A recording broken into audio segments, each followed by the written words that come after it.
Bienvenue sur les extraits de l'épisode 143 de Storylifique pour faire connaissance avec la belle énergie de Jules Riss qui pousse en l'air et un éternel sourire aux lèvres nous emmène dans ses aventures en autostop à travers la France ou le globe et dans ses rencontres motorisées. Ma grand-mère se retrouvait seule et elle habite à 800 km de là où j'habite. Donc moi je suis à Metz et elle à Saint-Nazaire. Et je me demandais comment on pourrait faire quelque chose ensemble, mais autre que juste passer du temps avec elle, passer du temps de qualité et lui faire découvrir un peu mon monde. Et elle a longtemps refusé, mais au bout d'un moment, elle a quand même accepté, malgré ses peurs, malgré ses a priori. Elle avait peur de tomber sur des bandits en autostop et elle a accepté pour moi, je pense, au début. Et après, c'était une belle aventure pour elle et pour nous, quoi. Parce qu'elle avait très peur à chaque fois que tu partais en autostop, hein. Bah c'est ça, moi je racontais en fait à mes grands-parents et à ma grand-mère toutes mes aventures. Et à chaque fois, ils s'inquiétaient, ils voulaient avoir des nouvelles, ils étaient pas rassurés, quoi. Et je leur ai dit, avant de juger la pratique, il faut au moins essayer. Ils avaient jamais essayé. Et du coup, ma grand-mère a accepté quand même de tester avant de juger, quoi. D'accord. Et donc, qu'est-ce que tu as fait avec elle? Je crois qu'il y a eu 2000 kilomètres en tout, 500 puis 1500, c'est ça? En France? Exactement. On a Mhm. fait une première partie en stop ensemble la première année, de chez elle jusqu'à Concarneau. C'était de l'autostop sur mesure, du Mm. porte-à-porte. On a fait une boucle sur un week-end et elle a adoré ça.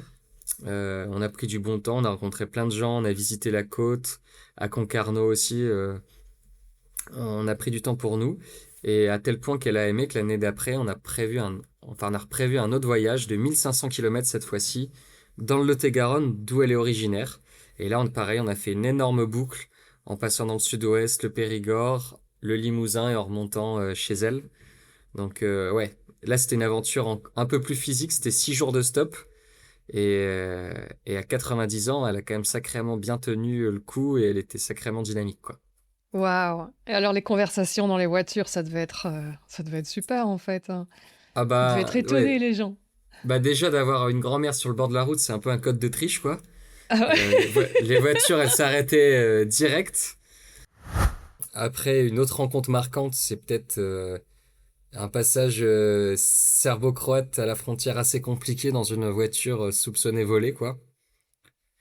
Avec Mhm. un mec qui a clairement soudoyé, en fait, la police, hein, en mettant de l'argent dans son passeport. Mais ça, je l'ai compris trop tard à mes dépens. Et au final, on aura réussi à passer en étant bloqué plusieurs heures à la frontière, ce qui a redonné de l'argent encore à la police serbe. Donc moi, j'étais un peu comme un cheveu sur la soupe, hein, une pièce rapportée. Je savais pas vraiment quoi faire. Et au final, on est arrivé à Belgrade. Il m'a déposé à Belgrade.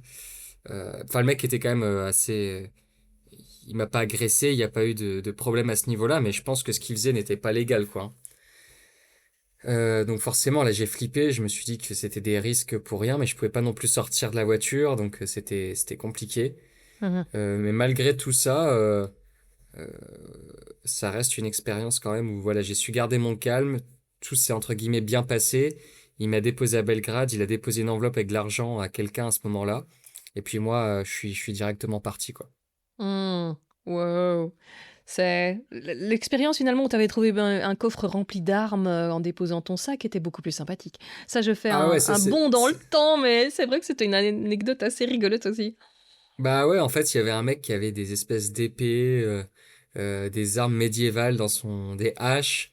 Donc c'est vrai que quand on ouvre le coffre d'une voiture pour mettre son sac, qu'on voit tout ça, on s'inquiète un peu.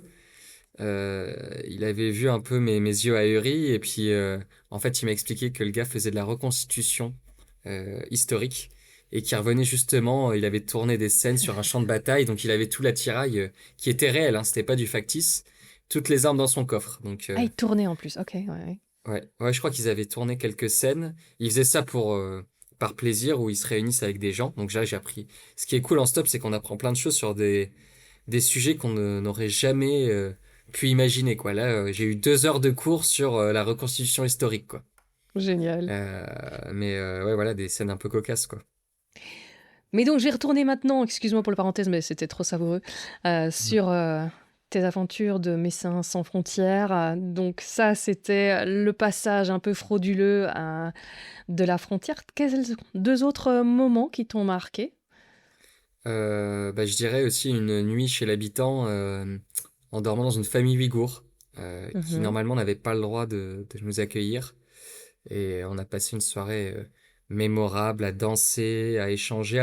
Alors même qu'on parlait pas la même langue, c'était dur de se faire comprendre, mais juste par les sourires, les signes. Je sais pas, c'était une soirée un peu hors du temps, en se sentant très privilégié aussi d'être accueillis, qui nous ouvrent leurs portes, et avec beaucoup de bienveillance, beaucoup de fou rire, et une autre image de ce qu'on pouvait avoir de la communauté ouïghour qu'on peut entendre aux informations, qui était assez détonnante, quoi.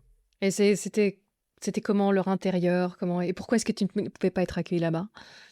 Ah ben, parce qu'il y a une très forte répression de la police chinoise dans cette partie des régions qui contrôle tout en fait, hein.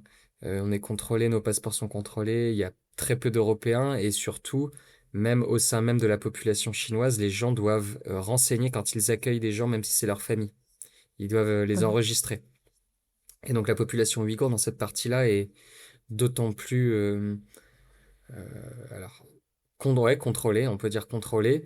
Et je pense ils ne nous sont pas enregistrés et ils étaient dans l'illégalité complète, quoi. Mhm. Mais ils ont préféré le faire parce qu'ils avaient envie de nous accueillir donc moi j'ai demandé plusieurs fois, je voulais qu'ils prennent aucun risque et ils ont insisté et au final on a passé une soirée mémorable à danser avec leurs enfants. Je dirais quand même l'un des sports qui m'a le plus surpris, c'est le hockey subaquatique en Colombie. Mais tu J'ai sais, il y a joué un à truc ça. qu'on dit toujours pour les niches, pour le commercial, quoi. Qu'évidemment, si comme niche, tu cherches la vannerie subaquatique, c'est quand même très niché. Ça va être vraiment dur de trouver du monde. C'est le truc Ouais. pour rigoler. Donc, quand t'as dit du hockey subaquatique, je dis, il se fiche de nous. C'est Ah non, c'est vraiment même vrai. pas une blague. J'ai cru qu'on se fichait de moi d'ailleurs en Colombie quand ils m'ont dit ça. Mais il y a vraiment, ça existe vraiment du hockey subaquatique avec des crosses. Ils ont des protections comme au water polo. Ok. Et en fait, ils plongent à 2 mètres de profondeur. Ils ont une crosse, alors pas aussi grande. Pardon. Ils ont une crosse, alors pas aussi grande que au hockey, t'imagines bien. Mais Ouais. ça ressemble à un petit boomerang en fait. Et ils ont des buts, ils sont en apnée. Et c'est Ah purée, c'est assez balèze ça. ridicule à regarder de l'extérieur, mais assez impressionnant à jouer de l'intérieur parce que c'est physique, ça se donne des coups, c'est en apnée. Et ouais, ça c'était un des sports les plus what the fuck que j'ai vu. Après, il y avait aussi, pareil en Colombie, ils ont une pétanque bien à eux qui s'appelle le terreau, Mhm. où en fait à la place de boules, c'est des espèces de palets en pierre aplatis. Mhm. Des disques en pierre et le cochonnet c'est pas un cochonnet, c'est des méchasses, donc c'est des explosifs que donc tu lances ça sur t'as un espèce de carré en argile, en terre cuite, où tu peux balancer les palets qui vont se planter dedans, et le but c'est de se rapprocher des cochonnets, quoi, donc des méchasses, et si tu y arrives, bah ça explose, quoi. Si cela t'a plu, on se retrouve pour la version complète dans l'épisode 143. N'hésite pas à en parler à un ami ou à un inconnu pour les plus audacieux. Vos recommandations sont ce qui aide le plus le podcast. Tu peux aussi t'abonner à la newsletter ou aux réseaux sociaux de Storylific, tout est repris dans les notes. Tu peux aussi écrire un avis sur ta plateforme d'écoute, les recommandations ici aussi aident beaucoup le podcast à se faire connaître. Et quoi que tu fasses aujourd'hui, fais-le bien. À bientôt.